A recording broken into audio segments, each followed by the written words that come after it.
नमस्कार सभी को, स्वागत है आपका एक बार फिर से मेरे चैनल पर। और जैसा कि हम पहले भी कर रहे थे, तो हमने पिछले कुछ वीडियोस में जो है ईयर 2023-24 का जो क्वेश्चन पेपर है वो सॉल्व किया है। तो पहले पार्ट में हमने सेक्शन ए सॉल्व किया था, दूसरे पार्ट में बी और सी सॉल्व किए थे, तीसरे पार्ट में हमने सेक्शन डी के क्वेश्चन सॉल्व किए थे जो कि 5-5 मार्क्स के थे। और अभी जो लास्ट सेक्शन है इस क्वेश्चन पेपर का, सेक्शन ई, तो इसमें टोटल 3 क्वेश्चंस हैं। तो हम तीनों क्वेश्चंस को वन बाय वन सॉल्व करने वाले हैं।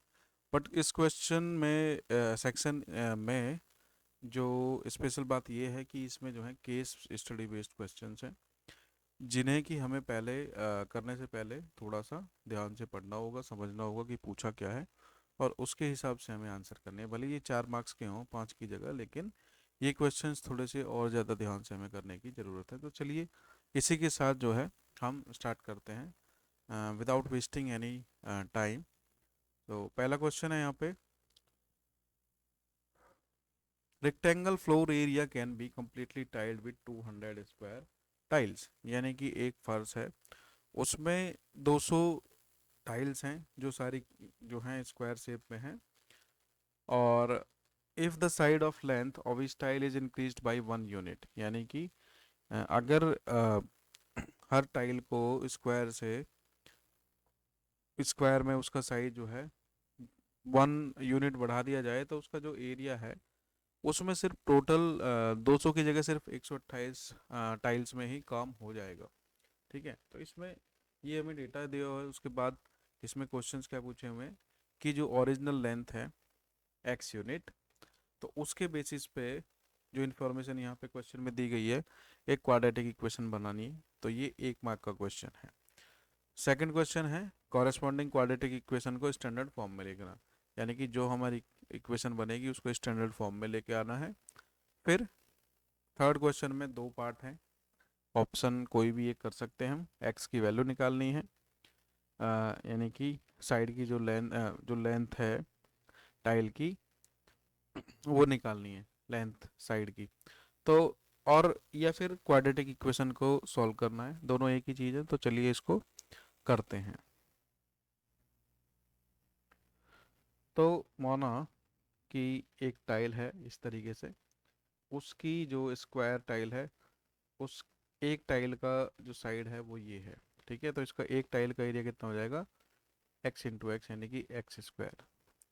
और 200 टाइल का कितना हो जाएगा, 200 एक्स स्क्वायर। ओके। फिर बोला गया है कि अगर मैं इसको इस तरीके से कर दूं, यानी कि साइज बढ़ा दूं, x+1 कर दूं, तो इसमें जो टाइल्स लग रही हैं वो कितनी लग रही हैं, टोटल 178, सॉरी 128। ठीक है, तो 128, और जो नई टाइल है उसका एक टाइल का एरिया कितना है, x+1 होल स्क्वायर। तो ये हमें कंडीशन दी गई है। कंडीशन क्या है कि जो 200 टाइल्स का एरिया था वो अब 1 यूनिट लेंथ बढ़ाने पर 128 टाइल्स में ही कवर हो जाएगा। ठीक है, x+1 होल स्क्वायर। तो अगर हम इसको ध्यान से देखें, तो ये हमारी क्वाड्रेटिक इक्वेशन बन गई है। तो ये 1 मार्क का यहाँ पे कवर हो गया है, यानी कि इसका आंसर हमें यहाँ पे मिल गया है। सेकंड में पूछा है कि इस क्वाड्रेटिक इक्वेशन को स्टैंडर्ड फॉर्म में लिखना है। तो इसको स्टैंडर्ड फॉर्म में लिखने के लिए हम क्या कर सकते हैं, इसको रीअरेंज कर सकते हैं। तो रीअरेंज करने के लिए इसको हम करेंगे 200 एक्स स्क्वायर, यहाँ पे 128 x square plus 1 plus x² + 1 + 2x। ठीक है, ये हो जाएगा। इसको इसके अंदर मल्टीप्लाई करने के बाद हम इसको आगे कर सकते हैं। तो 200 x² 128 x² plus 128 plus 128 to जा 256x।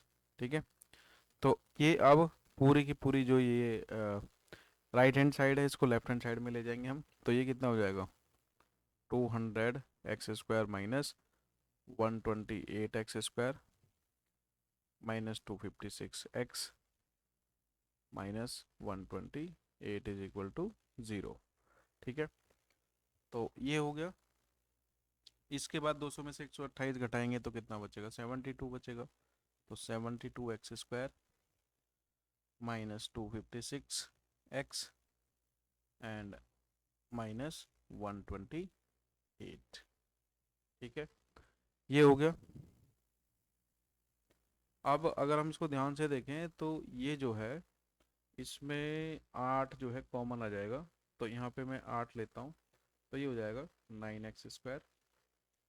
फिर इसमें लूँगा तो 8 3 = 24 एंड 8 2 = 16, तो 32x।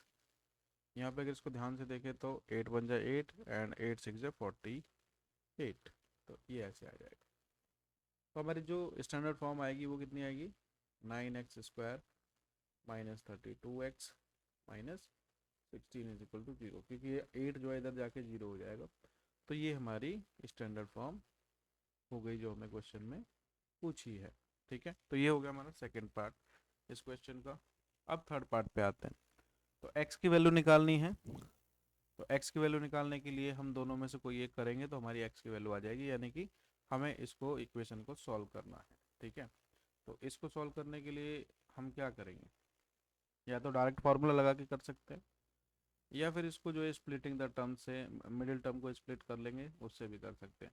तो इसमें देखते हैं हम 9x² एंड 16, यानी कि -16 × 9, तो ये कितना होता है, -144। अब ये जो मिडिल टर्म है इसको इस तरीके से इसके फैक्टर करने हैं कि ये जो है माइनस का 32 आ जाए, जोड़ के या घटा के जैसे भी आना है। तो अगर इसको हम ध्यान से देखें तो अ, ये कितना हो जाएगा, तो 16 9 = 144, और इसके फैक्टर कर लेते हैं 12 और 12। ठीक है, -12 और 12, या फिर यहाँ पे 24 कर देते हैं और यहाँ पे 6 कर देते हैं। ठीक है, 24 6, इससे भी नहीं हो रहा ये। अगर इसको और करें तो कितना हो जाएगा, इसको 3 कर देते हैं, इसको 48 कर देते हैं, इससे भी कुछ नहीं हो रहा है। ओके, तो बचा क्या है इस पे, तो यहाँ पे बचा जैसे 16 9 जो है, तो ये भी होता है। इसको 8 कर देता हूँ, इसको 18 कर देता हूँ। ठीक है, या फिर इसको 4 और इसको 36। यहाँ पे ध्यान से देखें तो 4 और -36 का कॉम्बिनेशन बन जाएगा आराम से। तो 9x² -36x plus 4x minus 16 = 0। यहाँ पे 9x कॉमन आ जाएगा, x -4, और यहाँ पे 4 कॉमन आ जाएगा, तो x -4 = 0। तो यहाँ पे हम देख सकते हैं कि x -4 एक टर्म आ जाएगी इसमें, एक फैक्टर, और दूसरा फैक्टर आएगा 9x प्लस 4। तो इन दोनों को बारी बारी से 0 रखने पे x की वैल्यू 4 आएगी और x की वैल्यू -4/9 आएगी। और क्योंकि x जो है यहाँ पे लेंथ है, तो यही जो है हमारा सही आंसर होगा, ये नहीं। ठीक है, नेगेटिव वैल्यू हम नहीं ले सकते डायमेंशन के लिए, तो ये वाली हम नहीं लेंगे। ठीक है, तो हमारा जो करेक्ट आंसर है वो है 4। तो हमारा 2 नंबर यहाँ पे हो गया। ठीक है, तो x की वैल्यू यहाँ पे 4 है, ये हमारा इसके थर्ड पार्ट का आंसर है। ठीक है, तो ये पहला क्वेश्चन हो गया। ठीक है, अब आते हैं क्वेश्चन नंबर 37 पे। ठीक है, तो 37 नंबर क्वेश्चन जो है उसमें हमें क्या बोला है, उसमें बोला है कि बिंगो जो है is a game of chance. ठीक है, अब जो होस्ट है यानी कि जो गेम को खिला रहा है, उसके बाद 75 बॉल्स हैं, सब बॉलों पे एक एक नंबर लिखा हुआ है 1 से लेके 75 तक। अब जितने भी प्लेयर हैं उनके पास एक बिंगो कार्ड है with some numbers written on it. हर एक कार्ड पे जो है कुछ नंबर लिखे हुए हैं। जैसे ही पार्टिसिपेंट जो है नंबर को कैंसिल करेगा कार्ड पे, तो वो कब करेगा, व्हेन कॉल्ड आउट और नंबर रिटर्न द बॉल, जब उसको उसी नंबर की बॉल मिल जाएगी। ठीक है, और जो भी ऐसा करेगा यानी कि जो भी कैंसिल कर पाएगा वो फिर बिंगो बोलेगा और गेम को जीत जाएगा। ठीक है, तो इस गेम का जो डेटा है वो हमें दे रखा है यहाँ पे कि जब 0 से 15 नंबर बोले जाते हैं तो ये 8 बार आता है। ठीक है, 15 से 30, 30 जो है वो 9 बार आता है, 30 से 45 10 बार, और 45 से 60 12, और 60 से 75 9। तो यहाँ पे हम ध्यान से देख सकते हैं कि अगर मोड की बात करें तो मोड जो है इस रेंज में आ रहा है ना। तो मोड के लिए ये है मोड। ठीक है, मोड क्लास ये हो गई इसमें, यानी कि 45 से 60। ओके, अगर इसको हम जोड़ें, यानी कि ये सारे जोड़े 9 और 8 17 और 10 27, 27 और 12 39, और 39 एंड 9 48, यानी कि एन जो है टोटल 48 है यहाँ पे, है ना। तो इसमें एक क्वेश्चन हमसे पूछा है कि मीडियन बताओ। ठीक है, सबसे पहला कि मीडियन क्लास, तो मीडियन क्लास कौन सी होगी, तो मीडियन क्लास होगी एन बाई, ठीक है, जो टर्म आएगी, तो एन बाई टू, टू एक टर्म कौन सी आएगी, 48/2, यानी कि 24th टर्म। और यहाँ पे अगर ध्यान से देखें तो 24th जो टर्म है वो किस रेंज में आती है, तो 24th टर्म, पहले उसके लिए हमें क्यूमुलेटिव फ्रीक्वेंसी यहाँ पे ड्रॉ करनी पड़ेगी। तो क्यूमुलेटिव फ्रीक्वेंसी यहाँ पे ड्रॉ कर लेते हैं। तो ये जो है सी एफ हो जाएगा हमारा, तो इसमें ये 8 होगा, उसके बाद ये 17 हो जाएगा, उसके बाद ये 27, और 27 और 12 39, और 39 और 9 48। अब इसमें ध्यान से देखें तो 24th टर्म जो है वो किस में आएगी, तो 24th टर्म 17 के बाद 27 तक की जो टर्म्स हैं वो इसमें आएगी। तो ये कौन सी क्लास है, 30 से 45। तो मीडियन क्लास का जो आंसर है वो है 30 to 45, ये हमारा मीडियन क्लास का आंसर हो जाएगा। फिर बोला है कि when the first ball was picked up what was the probability of calling out an even number. ठीक है, तो यहाँ पे टोटल कितनी बॉल्स हैं, 75। अब 75 बॉल हैं और सब पे 1 से 75 तक काउंटिंग लिखी हुई है, तो इसमें इवन नंबर आने की प्रोबेबिलिटी कितनी होगी, तो इसमें होगी, इसका फॉर्मूला होता है कि टोटल नंबर्स में से इवन नंबर, यानी कि एन यहाँ पे 75 है, तो ये इवन इवन नंबर कितना होगा यहाँ पे, वो होगा n-1/2, यानी कि 75-1/2। तो 75-1 यानी कि 74/2, और 74/2 मतलब 37। तो टोटल 75 में से 37 बार जो है इवन नंबर आ सकता है। तो प्रोबेबिलिटी कितनी हो जाएगी, प्रोबेबिलिटी ऑफ इवन इज 37/40 75, 37/75, ये हमारा सेकंड का आंसर होगा। ठीक है, तो एक नंबर यहाँ पे हो गया। अब इन दोनों में से एक निकालना है। ठीक है, मीडियन निकालना है गिवन डेटा का, और मोड निकालना है। तो मीडियन और मोड दोनों हम निकाल सकते हैं यहाँ पे। तो पहले मीडियन निकालते हैं। तो क्वेश्चन नंबर 3 का ए, ठीक है, 3 का ए पार्ट जो है वो हम निकालते हैं यहाँ पे। तो एक मिनट, इसका कलर चेंज कर लेते हैं, ब्लैक कर लेते हैं इसको। ठीक है, तो 3 का ए पार्ट निकालने के लिए क्या करना पड़ेगा हमें, तो हमारे पास टेबल यहाँ पे है, ये जो है सी एफ क्यूमुलेटिव फ्रिक्वेंसी है, और ये एफ है। ठीक है, आप यहाँ से देख सकते हैं, एग्जाम में आपको ये टेबल जो है अगर दोबारा बना लेंगे तो ज़्यादा अच्छा रहेगा। ठीक है, तो यहाँ पे मीडियन निकालने के लिए हमें क्या चाहिए, मीडियन का फॉर्मूला लिख लेंगे पहले। तो मीडियन जो होता है, मीडियन वो होता है L plus n/2 minus C F cumulative frequency upon F into H. ठीक है, तो ये फॉर्मूला होता है। तो यहाँ पे अगर हम ध्यान से देखेंगे तो एल एल यहाँ पे क्या है, तो एल है जो हमारी मीडियन क्लास थी उसकी जो लोअर लिमिट है ना। तो एल लिख लेते हैं, एल हो जाएगा यहाँ पे 30। n/2 कितना है, n/2 है 24, जो कि हमने पहले निकाल लिया है। और यहाँ पे जो क्यूमुलेटिव फ्रिक्वेंसी है वो कौन सी होगी, तो ये जो मीडियन क्लास से पहली जो फ्रिक्वेंसी है ये। ठीक है, तो ये सी एफ जो है वो हो जाएगा हमारा 17। ठीक है, और एफ कितना होगा यहाँ पे?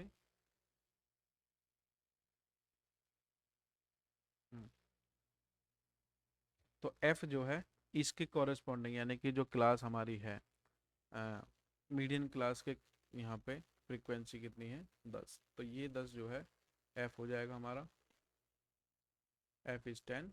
और जो हमारा एच है, एच यानी कि जो हमारी ये क्लास है इसकी जो रेंज है कितनी है? यहाँ पे जो गैप है 0 से 15, 15 से 30, यानी कि टोटल एच की वैल्यू यहाँ पे 15 हो जाएगी। ठीक है, तो एच हो जाएगा 15। अब ये सब हमारे पास है, इस फॉर्मूले में हम रख देंगे। तो मीडियन जो है हमें मिलेगा, median is equal to, L की वैल्यू रखेंगे 30 प्लस यहाँ पे 24 आ जाएगा, यहाँ पे 17 आ जाएगा, और यहाँ पे 10 आ जाएगा, और इसको जो है हम 15 से मल्टीप्लाई कर देंगे। ये जब करेंगे तो 30 पहली टर्म, 24 में से 17 गया तो कितना बचा? 24 में से 17 गया 7, 7/10 इंटू 15। तो ये कितना हुआ? 15 सत्ते 105, तो 105/10 यानी कि 10.5, 10.5, 10.5, तो टोटल आएगा 40.5। तो 40.5 जो है वो क्या है? मीडियन। ठीक है, ये मीडियन है। वैसे ही हम मोड निकालेंगे, तो मोड का मैं यहाँ पे फॉर्मूला लिख देता हूँ। ये होता है L plus F1 minus F0 upon 2F1 minus F0 minus F2 into H. ठीक है, तो ये सारी वैल्यूज में जो हमने एल पहले लिया था वो नहीं आएगा यहाँ पे। तो यहाँ पे हमें मोड निकाले, तो मोड क्लास हमें देखनी है। तो मोड क्लास यहाँ पे हमने पहले ही निकाली है। तो मोड क्लास जो है वो 12 यानी कि 45 से 60 होगी। तो 45 से 60 की जो एल वैल्यू होगी, एल कितना आ जाएगा यहाँ पे? 45 आ गया। अब F1 और F0 क्या है? F0 मतलब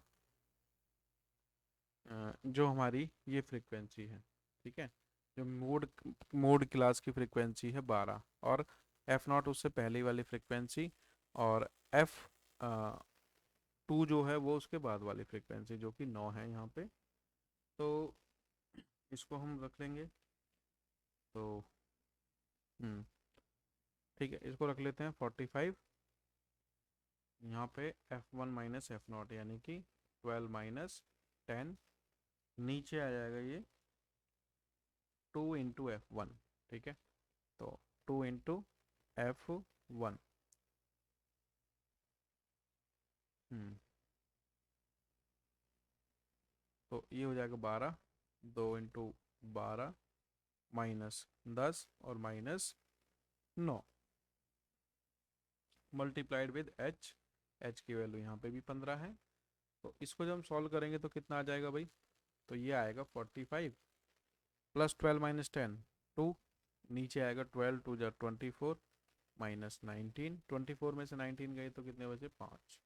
तो यहाँ 5 लिख लेते हैं, और इसको यहाँ 15, 5 1 जा 5, 5 3 जा, 2 3 जा कितना हो गया? 6, तो 2 3 जा 6 लिख लेते हैं।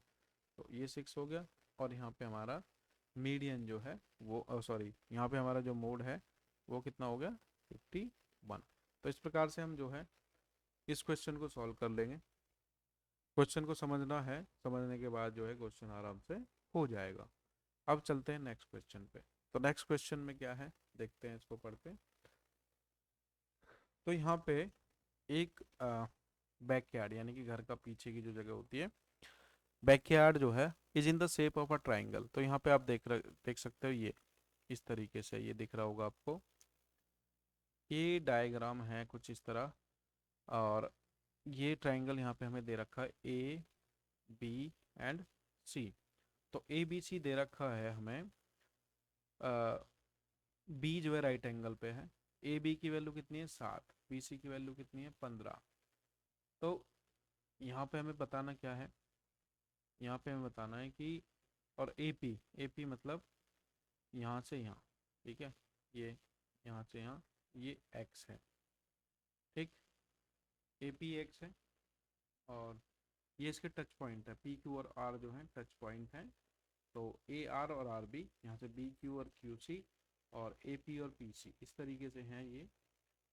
ए पी की वैल्यू एक्स दे रखी है। अब हमें क्या बताना है, हमें बताना है कि जो लेंथ है ए आर की वो एक्स की टर्म में क्या होगी। तो यहाँ पे थ्योरम लग जाएगी कौन सी, कि भाई किसी एक्सटर्नल पॉइंट से सर्कल के दो पॉइंट पे टेंजेंट खींची जाती हैं, तो उन टेंजेंट्स की जो लेंथ है वो इक्वल होगी। ठीक है, अब वो इक्वल होगी तो ए आर जो है, find the length of A R. अब ए पी यहाँ पे एक्स है तो ए आर भी एक्स हो जाएगी। ठीक है, तो A R is equal to X. ठीक है, तो एक्स मीटर जो है इसका आंसर हो जाएगा पहला, ए आर की वैल्यू। अब write the type of quadrilateral B Q O R. तो बी क्यू ओ आर कहाँ पे है, ये देखिए यहाँ पे। तो ये बी है, ये क्यू है, ये ओ है, और ये आर है। अब हमें पता है कि बी एंगल 90 डिग्री है। ठीक है, और उसके अलावा हम ये भी जानते हैं कि किसी सर्कल के सेंटर से उसकी टेंजेंट का जो पॉइंट ऑफ कांटेक्ट होता है, उन दोनों को अगर मिलाया जाए तो वो एंगल भी 90 डिग्री होता है। तो ये 90 डिग्री है और ये भी 90 है। तो अब जब इसके तीन एंगल 90 डिग्री हैं, ये साइड और ये साइड दोनों रेडियस हैं, इसके सामने वाले भी इसके बराबर होगी और ये इसके बराबर होगी, यानी कि आर ओ और B Q, R O B Q के बराबर हो जाएगी, and O Q, O Q या क्यू ओ जो है वो बी आर के बराबर हो जाएगी। तो ये क्या हुआ, तो ये एक स्क्वायर हुआ। ठीक है, तो ये क्या है, स्क्वायर। ये यहाँ पे स्क्वायर हो गया। ठीक, अब चलते हैं लास्ट क्वेश्चन के पे। तो find the length P C. P C कहाँ पे है भाई, तो इसको थोड़ा साफ कर लेते हैं। पी सी, हाँ मतलब यहाँ से लेके यहाँ तक की जो लेंथ है वो बतानी है एक्स की टर्म में, and hence find the value, find X and hence find the radius of the circle. ठीक है, तो पी सी जो है एक्स की टर्म में कितनी हो जाएगी, तो इसको करने के लिए हम थोड़ा सा यहाँ पे कर लेते हैं। ये भाई हमको एक्स दे रखा है, तो ये भी एक्स हो जाएगा। ठीक है, यहाँ से अब मुझे निकालनी है पी सी। तो यहाँ पे ए सी की वैल्यू कितनी है, ए सी नहीं दे रखा लेकिन ए बी दे रखा है। ओके, ए बी दे रखा है, हाँ ए बी 7 है और बी सी जो है 15 है। और क्योंकि ये जो है एक राइट एंगल ट्राइंगल है, तो ए सी कितना हो जाएगा, 15 का स्क्वायर और 7 का स्क्वायर को जोड़ के उसका अंडर रूट जो निकालेंगे तो वो ए सी के बराबर हो जाएगा, यानी कि ए सी इज अंडर रूट ऑफ 15 का स्क्वायर 225 और ये 49। ठीक है, इन दोनों को जोड़ेंगे तो ये कितना हो जाएगा, 9 पर डालो, उसके बाद 4 और 2 6 और 1 7, और ये 2। ठीक है, ये इस तरीके से हो जाएगा। तो 274 अंडर रूट हो गया ये हमारा। इसको जब हम फैक्टराइज करेंगे या इसका अंडर रूट निकालने की कोशिश करेंगे तो वो हमें कितना मिलेगा, तो एक मिनट उसको कर लेते हैं।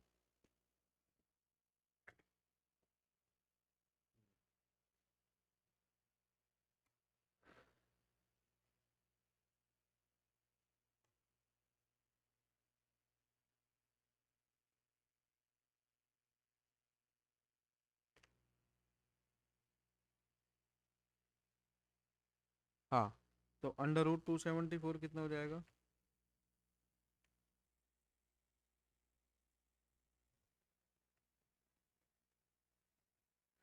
अराउंड 16.55 के बराबर होगा ये, 16.55। ठीक है, तो ये 16.55 है यहाँ से यहाँ तक, ये x है। तो पी सी की वैल्यू कितनी हो जाएगी, तो पी सी वैल्यू हो जाएगी 16.55 में से x घटा देंगे तो ये पी सी की वैल्यू आ जाएगी, या फिर P C is equal to A C minus A P. अब ए सी कितना है, अंडर रूट 274, और ए पी कितना ही है, तो ये हो जाएगी पी सी की वैल्यू एक्स की टर्म में इन मीटर्स। ठीक है, तो ये पी सी की निकाल ली हमने। अब इसमें सेकंड पार्ट यानी कि एक्स निकालना है हमको।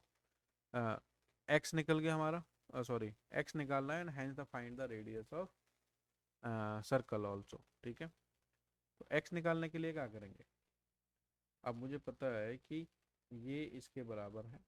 ठीक है, अब जैसे ये 16.55 है तो ऑब्वियस सी बात है कि ये भी यहाँ से यहाँ तक 16.55 माइनस एक्स होगा। ठीक है, ये सिर्फ 16.55 माइनस एक्स होगा, और ये कितना होगा, ये होगा 7 माइनस एक्स, और ये 7 माइनस एक्स होगा तो यहाँ से यहाँ भी 7 माइनस एक्स होगा।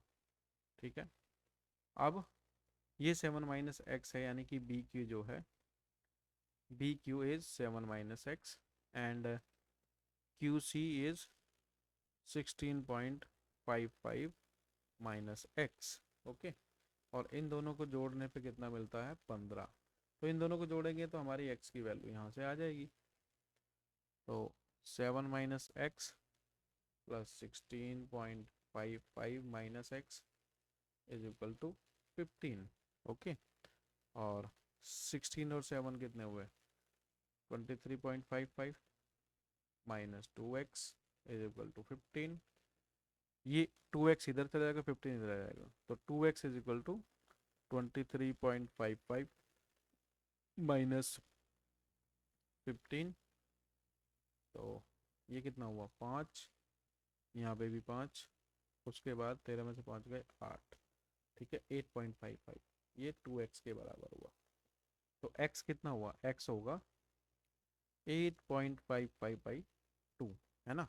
तो 8.555 बाई 2 कितना होगा, 8.55 बाई 2, ये हमारा हो जाएगा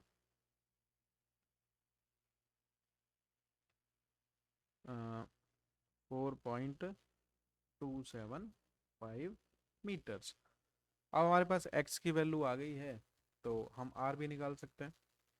क्यों, क्योंकि x है हमारा 4.275। ओके, तो मैं किसी भी एक साइड को ले सकता हूँ यहाँ पे। अब मैं इसमें x रखूँगा यहाँ पे, तो मुझे ये मिल जाएगा। तो सपोज मैं इसको ऐसे करता हूँ। ठीक है, तो यहाँ से ये एंगल क्योंकि 90 डिग्री है और x मेरे पास है, और x है और r निकालना है। ठीक है, तो मुझे ये लेंथ चाहिए होगी।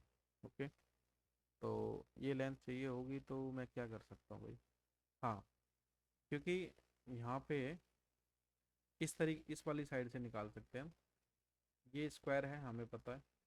अब स्क्वायर है तो 7 माइनस एक्स है, तो ये 7 माइनस एक्स है, तो यहाँ पे यहाँ से यहाँ 7 माइनस एक्स है, तो ये भी 7 माइनस एक्स होगा। ओके, यहाँ से सीधा निकल जाएगा ये। तो बी क्यू और जो ओ आर है वो निकल जाएगा, तो आर जो है वो हो जाएगा 7 माइनस एक्स, यानी कि 7 माइनस 4.275 मीटर्स। आप इसको सॉल्व कर सकते हैं, सॉल्व करके मुझे जो है कमेंट सेक्शन में आंसर बता सकते हैं। यही हमारी रेडियस होगी। हालांकि मैंने ये जो है इसका √274 का जो है 2 डिजिट तक जो है इसका आंसर लिया है, पूरा नहीं लिया। तो इसमें हो सकता है कि डेसिमल में कुछ थोड़ा बहुत डिफरेंस आ जाए। तो अगर आपको एग्जैक्ट आंसर चाहिए तो आप 274 एग्जैक्ट ले सकते हैं और उसके हिसाब से इसको सॉल्व कर सकते हैं। आई होप आपको ये सॉल्यूशन पसंद आया होगा। तो इस प्रकार से हमने तीनों क्वेश्चन जो है ये सॉल्व कर लिए हैं, 36, 37 और 38। ठीक है, इनके जो सब पार्ट्स थे वो सारे हमने सॉल्व कर लिए हैं। इसी के साथ मैं इस वीडियो को ख़त्म करना चाहूँगा, और इसी के साथ आप सभी का धन्यवाद। और इसी तरह से आगे भी चैनल को थोड़ा सा सपोर्ट करते रहें। Thank you very much.